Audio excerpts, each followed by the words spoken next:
안녕하세요. 바라온교회 박동성 목사입니다. 5월 셋째 주 매일 성경 미리 보기입니다. 이번 주 매일 성경 본문은 사도행전 7장부터 9장 19절까지입니다.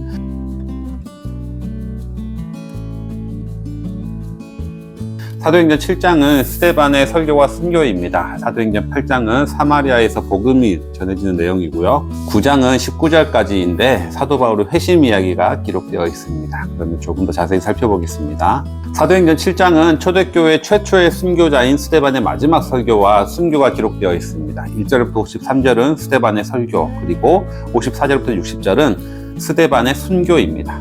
지난주에 사내들인 공회가 예루살렘을 떠들썩하게 만드는 기독교인들을 탄압하기로 결정했고, 가장 먼저 할레파 유대인들을 그 대상으로 삼았다고 말씀을 드렸습니다. 그리고 그 시작은 할레파 유대인의 대표라고 할 수 있는 스데반을 체포하는 것이었습니다. 스데반은 사내들인 공회에 재판을 받게 되는데 그 죄목은 두 가지입니다. 율법과 성전을 비방했다는 거죠. 그리고 대제사장은 이 재판을 판결하기 전에 스데반에게 마지막 변론의 기회를 줍니다. 이 변론의 말이 바로 스데반의 설교입니다. 스데반의 설교는 사도행전에 나오는 설교문 중에 가장 긴 설교입니다. 스데반의 설교 내용의 메시지 핵심은 두 가지인데요. 첫째는 하나님은 성전에 갇혀서 계시지 않는다.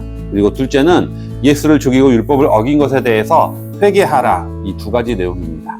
그러나 유대인들은 귀를 막고 이 설교하는 스데반을 성 밖으로 끌고 가서 돌을 쳐서 죽게 만드는 거죠. 그리고 그때 스데반을 죽인 주동자 중에 한 명으로 사울이 등장합니다. 나중에 이 사울이 회심하고 사도 바울이 되는 인물이죠. 사도행전 8장부터는 이제 초대교회 성도들을 향한 대대적인 박해가 시작됩니다. 그리고 특히 그 일의 주동자가 바로 사울입니다. 초대교회 성도들을 향한 대대적인 박해가 시작되자 예루살렘에 머물고 있던 헬라파 유대인들은 각각 자기 고향으로 뿔뿔이 흩어지게 되는데요.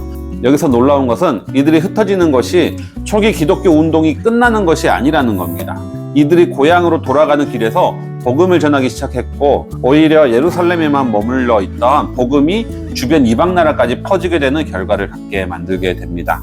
사람의 눈으로 보기에는 스데반의 죽음과 초대교회가 뿔뿔이 흩어진 사건은 실패인 것처럼 보입니다. 하지만 하나님은 이를 바꾸어서 오히려 복음이 전 세계로 확산되는 결과로 이끌어내시는 거죠. 1절에서 3절은 예루살렘 교회에 대한 핍박과 초대교회 성도들이 뿔뿔이 흩어지는 내용이고요. 4절부터 25절은 그 흩어진 사람 중에 한 사람인 빌립이 사마리아에서 복음을 전했다는 내용입니다.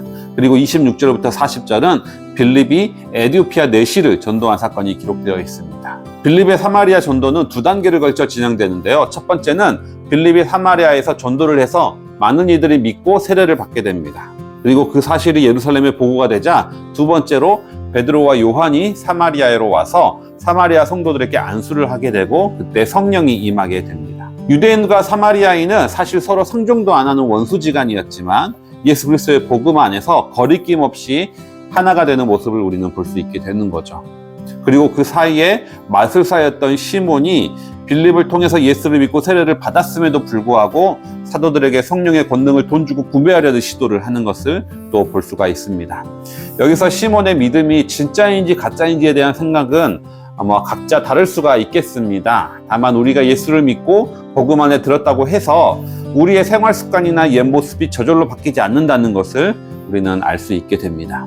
이후 빌립은 주의 천사의 안내를 따라가다가 에디오피아 내시를 만나게 되는데요. 그는 재정을 관리하는 사람으로서 고위직 관리였습니다. 그리고 유대종교에 큰 호감을 갖고 있는 사람으로서 예루살렘에서 예배에 참석했고 가는 길에 이사야를 읽고 있던 인물입니다. 빌립은 이 사람에게 이사야의 내용을 설명해 주면서 복음을 전하게 되고 세례를 베풀게 되는 거죠.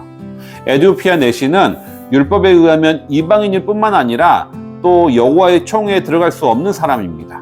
하지만 예수 그리스도의 구원의 역사에는 어떤 제한도 없음을 우리는 알 수 있게 되는 거죠.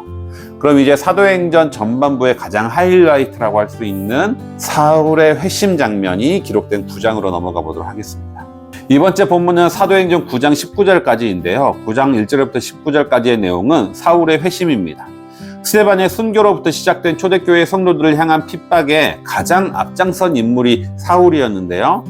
예루살렘을 떠난 헬라파 유대인들이 이제 다메섹에 모여있다라는 정보를 듣게 된 사울이 대제사장에게 허락을 받고 다메섹을 향하게 됩니다. 그러다가 가는 길에 예수님의 음성을 듣고 눈이 멀게 됩니다. 그리고 자신이 체포하러 가는 그 다메섹에 있던 그리스도인 중에 하나인 아나니아에게 안수를 받고 시력이 회복됩니다. 그리고 결국 아나니아에게 세례를 받고 그리스도인이 되는 거죠. 아마도 이 아나니아는 사울의 체포 대상 1순위였을 텐데요. 오히려 자기가 체포하려고 했던 아나니에게 세례를 받는 아주 드라마틱한 반전이 사도행전 9장에 진행이 됩니다. 여기서 예수님은 사울을 선택하신 그 이유를 분명히 밝히시는데요. 이방인들에게 예수님의 이름을 전하기 위해서라고 말씀하십니다. 그리고 이번 주보문은 여기에 마무리가 되는 거죠. 우리가 사도행전을 성령행전이라고 이야기를 주로 하는데요. 인간의 눈으로는 예상할 수 없는 하나님의 놀라우신 섭리가 곳곳에 드러나기 때문입니다. 스데반의 순교와 대대적인 핍박으로 인해서 예루살렘 초대교회가 뿔뿔이 흩어졌을 때 인간의 눈으로는 예루살렘 교회가 끝났다, 실패했다라고 생각이 되지만 오히려 그로 인해서 복음이 사마리아와 이방 도시까지 퍼지게 되는, 확산되는 계기로 만드는 것, 이거 역시 하나님의 섭리라고 할 수 있고요. 다메섹에 그리스도인을 체포하러 가던 사도 바울이 자신이 체포하려고 했던 그 대상에게 세례를 받는 이야기도 역시 하나님의 놀라운 섭리라고 할 수가 있겠습니다. 성령의 역사는 참 놀랍다는 생각이 드는데요. 사도행전을 더 묵상할수록 우리가 일상에서 때로는 실패와 패배처럼 보이는 상황 속에서 하나님의 뜻과 섭리를 발견하는 법을 배우지 않을까, 좋은 기회가 되지 않을까 싶습니다. 한 주간 사도행전의 말씀을 묵상하면서 이러한 놀라운 하나님의 시각을 갖추는 모든 성도님들 되시기 바랍니다.